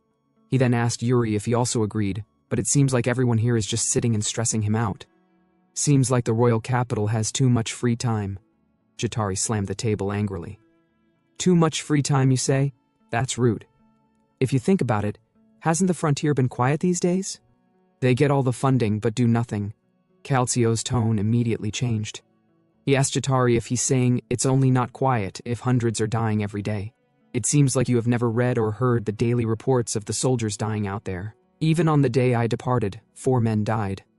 I covered my friend's corpse with a shroud myself, someone I had breakfast with that very morning. He remarked, orcs never rest, O great noble. They live only for combat and slaughter. Yuri thought about the orcs. Now that Calcio mentions it, there seem to be border issues with the Klein Duchy right about now. At that time, while Brielle and Klein clashed, orcs took advantage of the situation and crossed the borders, causing serious damage. He asked Calcio if their movement has changed. Calcio was speechless at the question. He then replied, yes, they're much more ominous than usual. Yuri then asked, "What about Klein?" Calcio was surprised again. He asked Yuri, "What do you mean?" Yuri asked, "Isn't Klein's army stationed at that part of the border too?"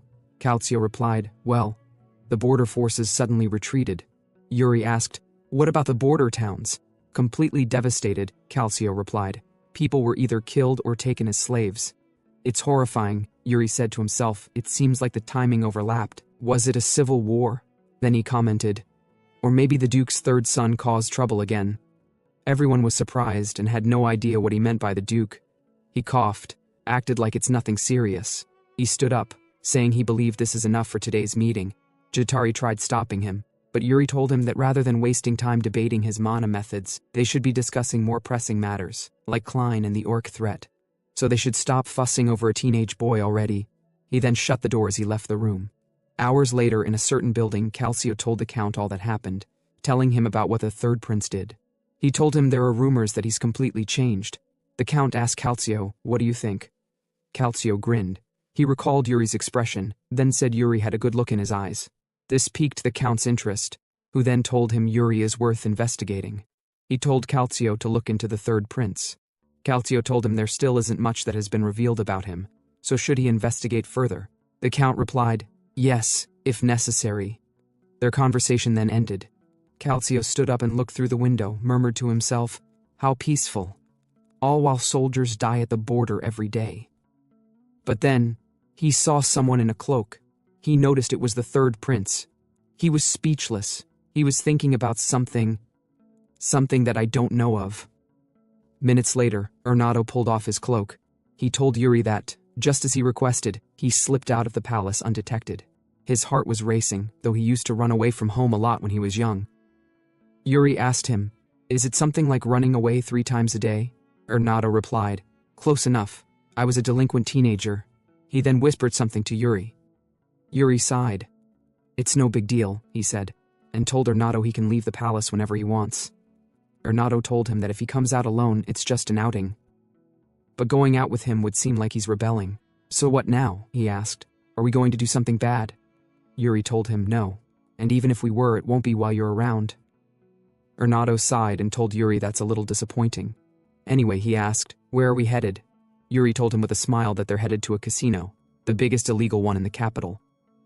Renato was surprised. He asked Yuri why the change of mind. "Didn't you just say you won't do bad stuff?" Yuri told him, "I won't do anything bad. You should just take me there since I'm sure you know where it is." Renato stopped and told Yuri that when he's blackout drunk, he ends up at the casino instead of him. Yuri shouted his name and told Renato they should make one thing clear: all I'm doing is for Briol. Renato was moved by Yuri's words. He never expected Yuri to think things through and through. He then cheerfully told Yuri, they should get going then. Tonight, they should shake the casino to its core. Yuri thought to himself. In his previous life among the people of Briol, there were few who caused quite a huge commotion. The big-shot moneylender who was also the leader of the underworld. A business titan who built the continent's most successful merchant guild. And lastly, an infamous legendary assassin who beheaded the underworld's leader, seized his position, and instilled fear throughout the streets of Briol. And the one who was killed by that assassin was the guy now in front of Yuri, the current top loan shark in the underworld, Goryo. Goryo came to Yuri with a pretentious smile. He told Yuri that it's an honor to have such esteemed guests visit his establishment. Yuri, smiling, told Goryo that it seems he knows who he is, or so he presumes. Goryo replied, "Of course. With the royal mage and the third prince personally paying a visit, the least I can do is show up myself." Yuri, confident, told him, "That's a wise decision. I'm not here to casually enjoy some gambling." Goryo grinned, then told Yuri they should have a seat and talk. Minutes later, as they sat, Renato worriedly asked Yuri what he meant by not coming to gamble. He never said a word about that to him. Yuri whispered back, "Be quiet." Goryo sat and asked, "Are you saying you didn't come here to gamble at the casino? Could it be that you're here to borrow money?" Yuri replied, "Yes. I'm going to invest the money I borrow from you."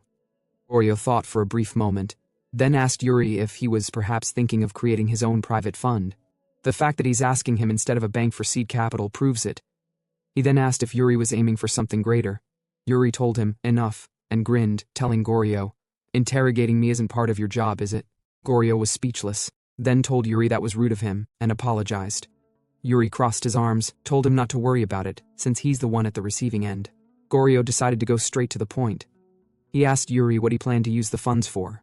Yuri told him, "With the money I'm borrowing from you, I'll purchase mugranja, a specialty spice from the Klein region. Soon, demand will far outstrip supply."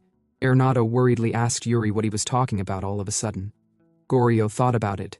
He told Yuri indeed, mugranja is an essential ingredient in making luxury fragrances.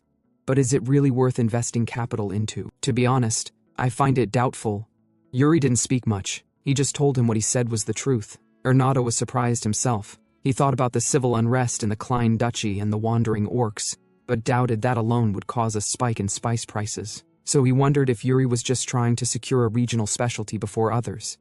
However, the look on Yuri's face showed he was serious about it. Goryo also thought to himself, he isn't the same Prince Yuri that people in Briol talked about. He seems to know more than he's saying. Well then, he told Yuri, let's settle on an amount. Yuri told him, as an investor and not as a Prince of Briol, how much can I borrow from you?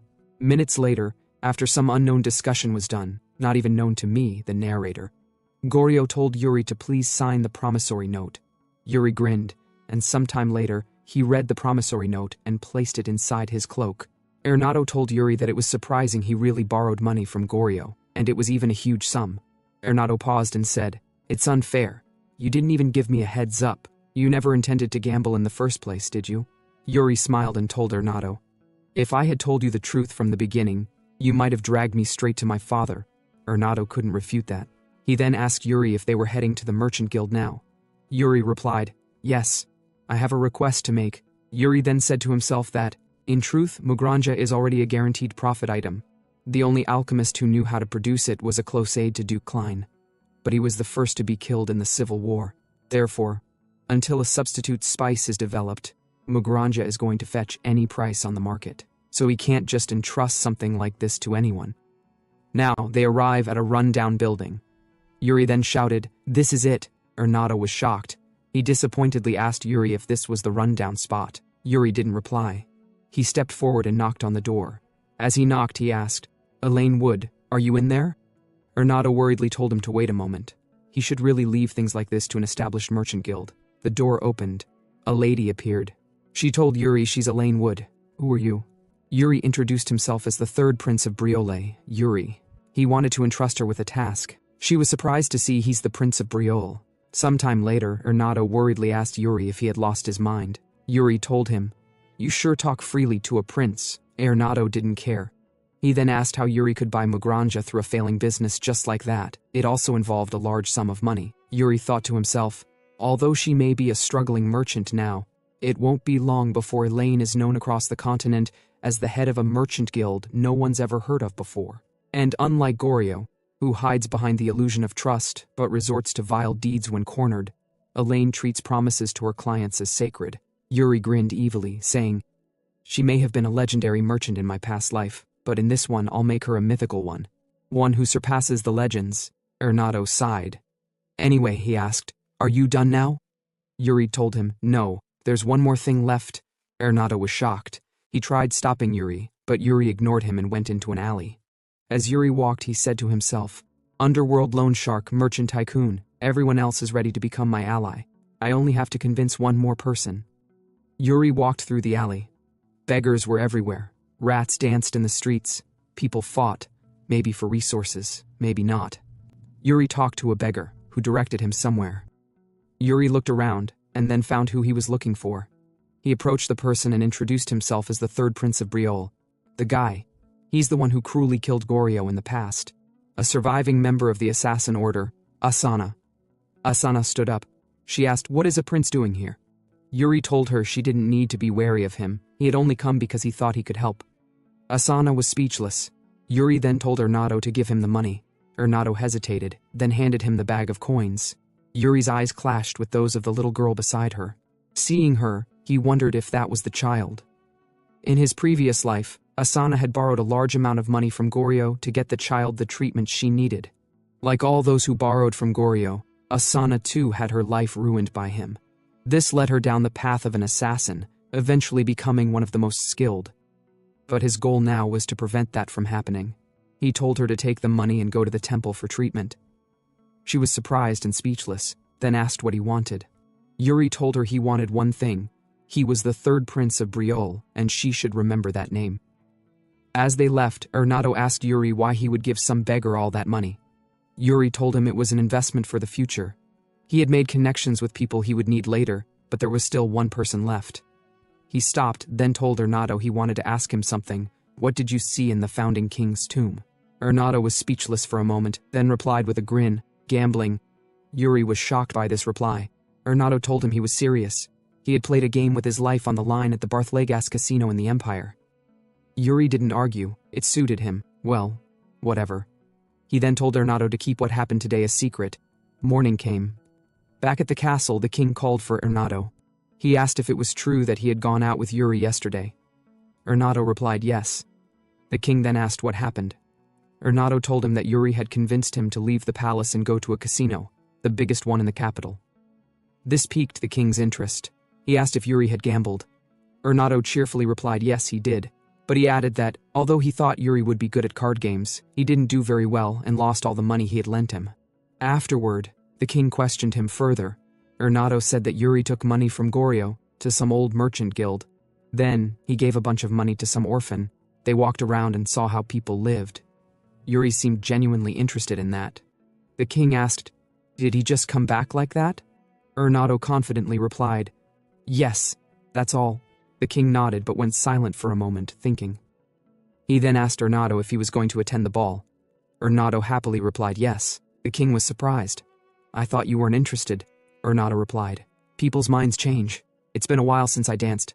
At the training ground, Yuri was knocked to the ground by Bernard. Yuri, slightly surprised, told Bernard that he was pretty popular. The maids kept glancing at him. It looked like he'd have to attend the ball, since many people would be waiting for him there. But Bernard told him he wasn't interested. Anyway, about the sword technique. He said Yuri was right.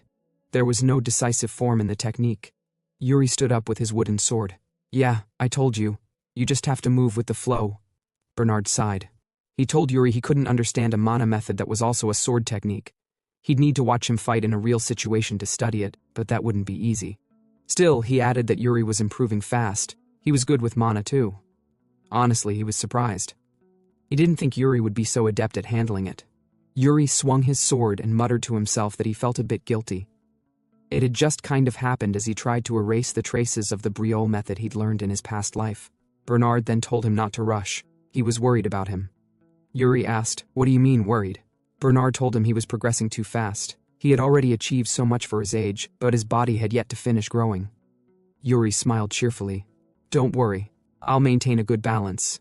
So let's keep sparring. Bernard was surprised. He asked Yuri if he was sure. Yuri replied, yes, of course. Yuri dropped his wooden sword and told Bernard with a grin that they should spar with real swords. He said to himself that he needed to grow stronger, fast. Bernard agreed. Yuri then suggested a bet. If he managed to land a hit, Bernard would attend the ball. Bernard declined. No thanks. I'm going to win anyway. Besides, you'd just nullify the bet if you lost.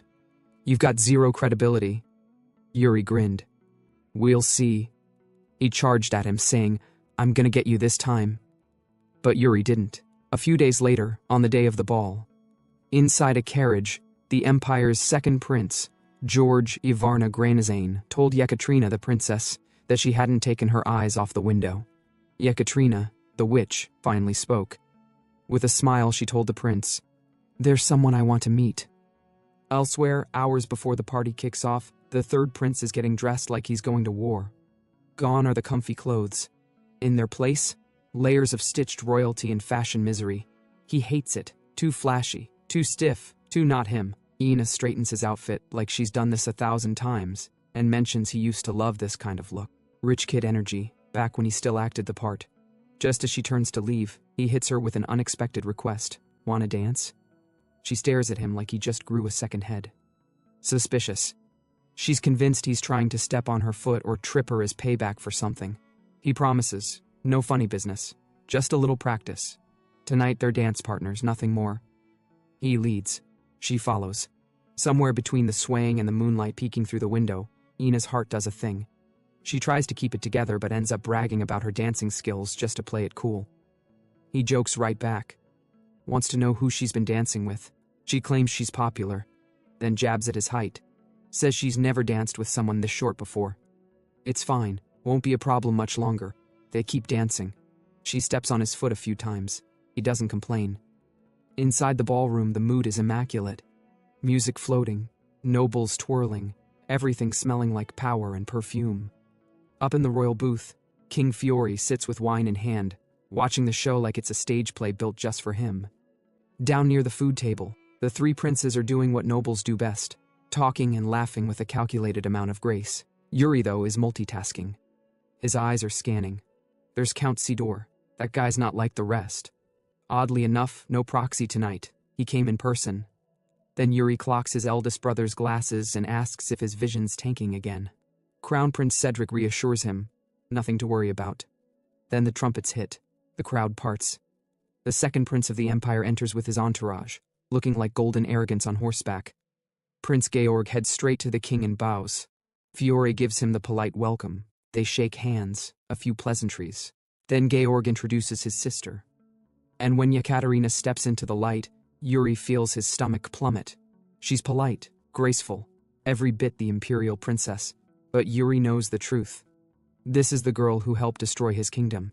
Even now, the weight of their past drags behind her like a silk train. The apology she once wrote, just a note, sent by pigeon, still haunts him. This time, he's not making the same mistake. No friendship, no connection, no second chances. From the sidelines, Yuri watches her work the room with practiced smiles. She notices him too, but keeps it formal, just glances and nods. He keeps his distance. He sees Cedric dancing with a noblewoman, like the picture-perfect prince he's always been. Calm, graceful, polished. The kind of man who could rule with a smile and a kind word. Yuri still feels like a feral animal in royal clothes. At least second brother is doing his usual thing, pestering the poor girl with loaded charm. Even if Yuri's head is packed with future trauma, the emotions are real. The weight's still there. Thankfully, Ina shows up with cookies and a smile. He asks if serving tonight's event is exhausting. She jokes that dealing with him is harder. He takes every cookie on the tray. Mood slightly improved. Then, bad news. Georg walks up. In his past life, this man became a legend. The Empire's blade on the battlefield. The one who led the charge when Brielle fell. Yuri straightens his back and bows, calling himself the third prince of the kingdom. Every part of him wants to lash out, but he keeps it locked down. And then Georg leans in. He gives Yuri a once-over, smiles like a shark, and suddenly releases a pressure that wraps around Yuri's neck like coiled steel. 13 this year? He asks, voice calm but laced with something wrong. We might need to call the guards, or the FBI. Before Yuri can even answer, Georg walks away. He's already gotten what he came for, confirmation. The third prince is dangerous, talented, and worth watching. Yuri clenches his fists, barely holding in his rage. That wasn't a greeting, that was a threat disguised as etiquette, and Georg isn't even in his prime yet. Then, glass shatters, all heads turn. Ina's dropped wine on Georg's cape. That's bad. That's very bad. The imperial crest is stained, a major insult. But instead of anger, Georg's expression shifts to something worse. He smiles. Yuri sees it happen, sees the setup. Georg tripped her on purpose. The whole thing was bait, and now he's reaching for his sword. Blade drawn, he places it gently against Ina's neck like he's posing for an execution. Cites the Empire's crown laws. Claims her action warrants death. No one stops him. No one but Yuri saw the trap. Georg doesn't want justice. He wants blood and a reason to spill it.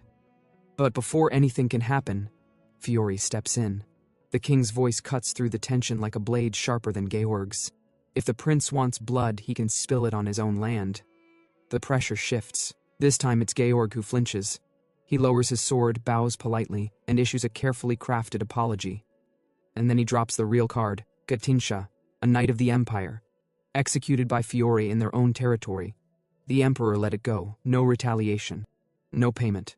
And now, Georg just reminded the room that he let that slide. Prince Georgi wasn't done talking. He smoothly likened this whole wine-stained fiasco to a prior incident, the infamous Gatinsha execution. His tone stayed calm, diplomatic even, but the message was razor-sharp. Beheading the maid? According to Georgie, it was about peace and honor for both nations. Translation: it's your move, king. Say no, and you've just disrespected the empire. Say yes, and you let a foreign prince execute a servant in your ballroom. Tricky, right? Yuri understood the stakes instantly. This wasn't just about one life, it was about honor, the old kind, the kind his family was built on. Briol's code didn't bend for feelings or politics. A Briol doesn't run from disgrace. Not in life, not in death. The oath comes first. So before Georgie could lift that sword and turn this into a horror show, Yuri stepped in. Loud, calm, collected. He walked to the center of the room and declared that Ina was under his protection, his maid, his responsibility. Her crime was his, and since he was also royalty, he formally requested the punishment be reevaluated. Internally, though, Yuri felt like this was karma biting back at full force. He wasn't choosing this. The game had already started. He was just doing what he had to do. And what he proposed next was bold. A dual trial. A duel instead of a public execution. The entire hall went dead quiet. Georgie blinked once, then laughed. It wasn't mocking. It was amused. Sincerely entertained. The second prince now had a name to remember. Yuri. The boy just made it stick. Facing off in the center of the hall, the two princes locked eyes. Around them, nobles held their breath. Eventually, Georgie turned to King Fiore and agreed to the ridiculous offer. Fiore, visibly displeased, gave a reluctant nod. He was tossing his son into the pit, and he knew it, but the game had to be played. To save face and look generous, Georgie offered to use a proxy, someone around Yuri's age. To make it fair. Right. With that, the Imperial Menace saw no further reason to socialize. He left. As soon as Georgie exited, Yuri dashed to Ina's side. She was still frozen, barely holding it together. One more second, and that blade would have taken her head. He tried to help her stand, but her legs wouldn't listen. The trauma was too raw, too fresh. The idea that she nearly dragged her master into danger was eating her alive. Eventually, the other maids came and helped her out. Yuri turned the opposite way, only to walk right into Yekaterina. No smile this time, just silence. A serious gaze locked onto him. Her lips parted as if she wanted to say something, but Yuri didn't stop. He shut his eyes, erased the past, and walked on without a word. Hernando, still nursing a glass of wine in the distance, saw the whole thing. Later, as Yuri made his way back to his room, Crown Prince Cedric was waiting. That usual laid-back air? Gone. He looked tired, concerned. He asked quietly, "So, what now?" Yuri paused, then explained. He didn't want to see that scene. Couldn't let it play out. It would have broken something inside him. Cedric sighed, ruffled Yuri's hair softly, a rare show of brotherly warmth. It had been a while since Yuri felt that kind of quiet comfort. Then came the question, need help? Because Cedric saw through the act. He knew Georgie's gracious gesture was a setup, a proxy match near Yuri's level. That's just a polite way to frame intentional danger. If something accidentally happened to the third prince during the duel, well, oops. Cedric offered to step in, end it, fix it with his own methods. But Yuri refused. He started this, he'd finish it. And Cedric could feel it, that confidence, tangible, grounded. It wasn't the same scared little brother anymore. So, Cedric let it go. Trust exchanged in silence. Yuri had always admired Cedric. Truly. If Briol hadn't fallen, there's no doubt in his mind. Cedric would have been a great king. And this time, Yuri wants to see that happen. But for that, he's got to make sure there's even a future to protect. Didn't take Prince Georgie long to pick a fair opponent. A red-headed hotshot from the Imperial Knight Corps. Young, polished, dangerous. The kid strutted into the arena while nobles lounged in their seats, wine in hand, whispering bets behind fans. Hernando, meanwhile, just looked bored. Captain Sand, not so much. The guy was sweating bullets. Even from afar, he could tell. This Imperial Knight's sword aura was way too refined for someone that young. He's seen talents, but this one? This kid was trained to kill. Meanwhile, Yuri? Stretching, yawning, looking like he was about to take a nap instead of fight for his life. Hernando chuckled like he was watching a child play in the dirt. Dude couldn't be less worried. Why? Because Hernando isn't just a court mage. He's the Grand Wizard, the only mage on the continent to ever unlock origin magic, the ability to peer into fate itself. He'd gone up against Yuri once in a stupid gambling match back in their degenerate phase. And back then, Hernando lost, which was insane. because origin magic lets him read fate. He can literally see luck, flow, momentum, outcomes, every tiny ripple of probability.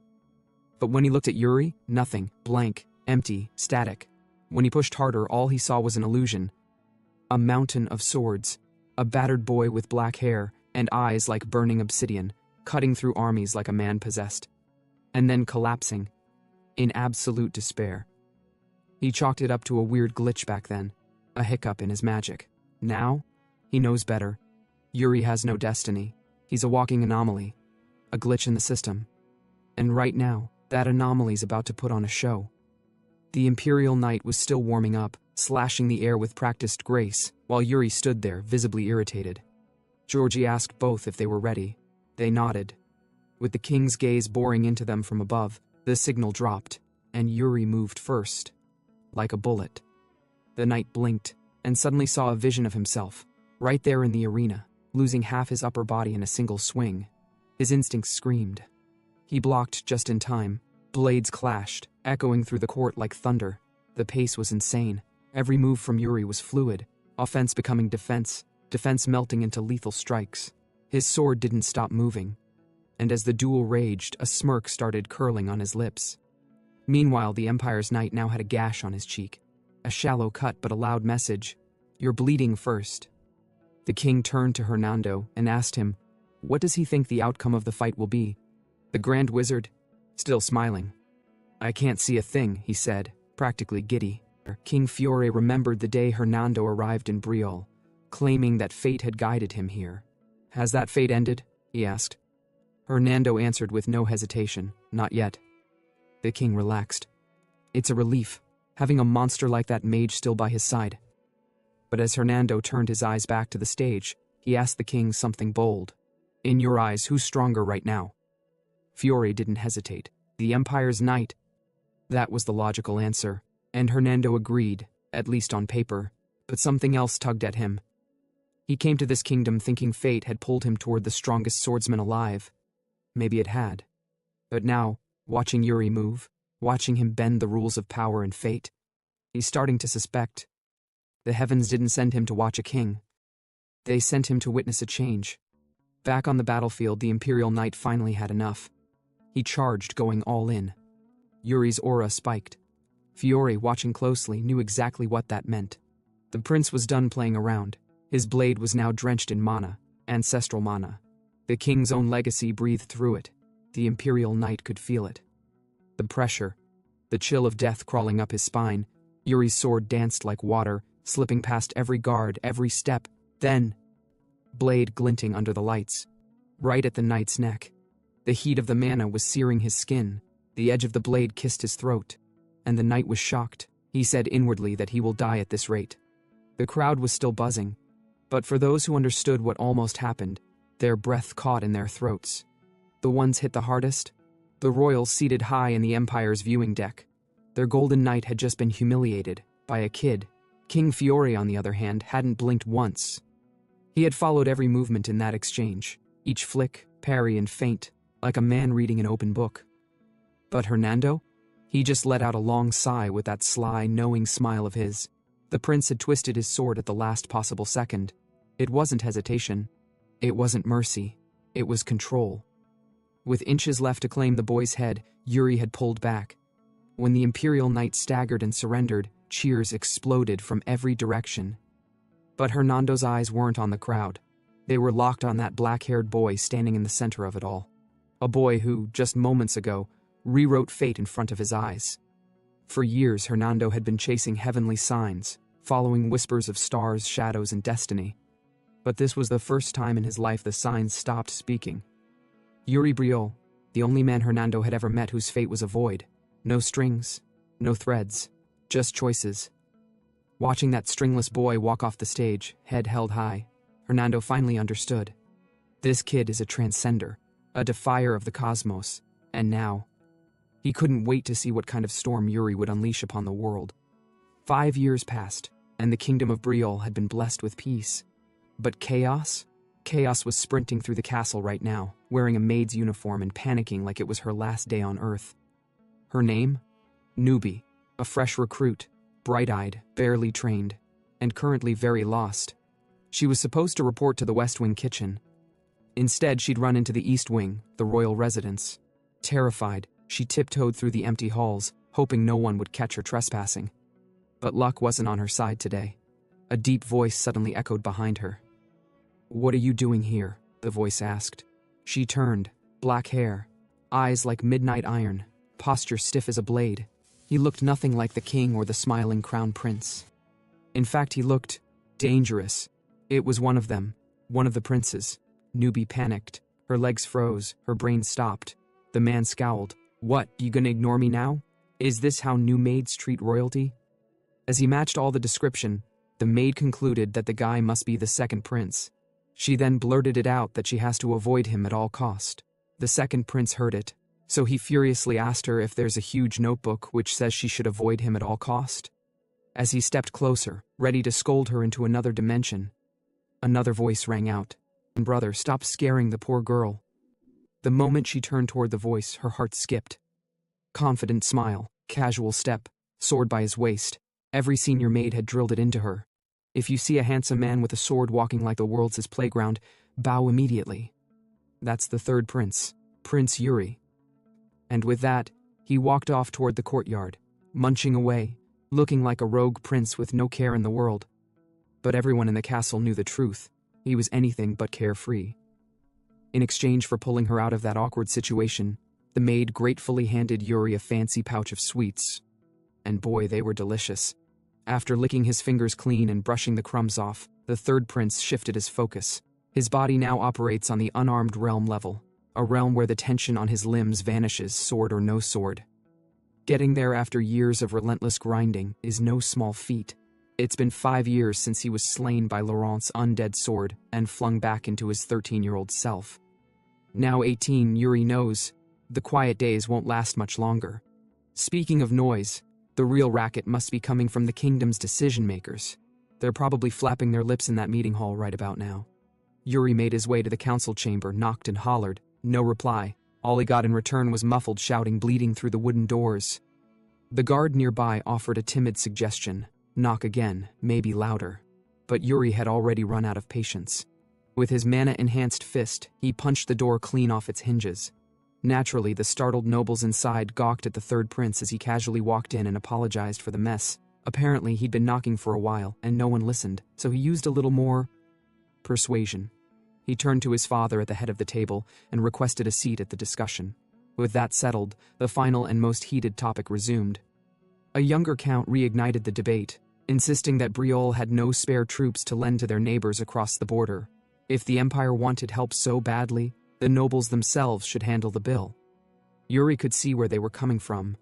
Everyone in this room had something to gain or lose, and that meant one thing: politics. This so-called allied force the Empire proposed? It's a trap. The whole operation is dressed up like a joint military campaign against a massive orc raid to the east. But Yuri already knows how this will end, in disaster. The orcs will massacre the human army and crush the bordering nations in the process. Oddly, the orcs will spare the Empire entirely. It's not a coincidence. The request, the ambush, and the Empire's clean hands, all of it was planned. And back in Yuri's previous life, Briol paid the price.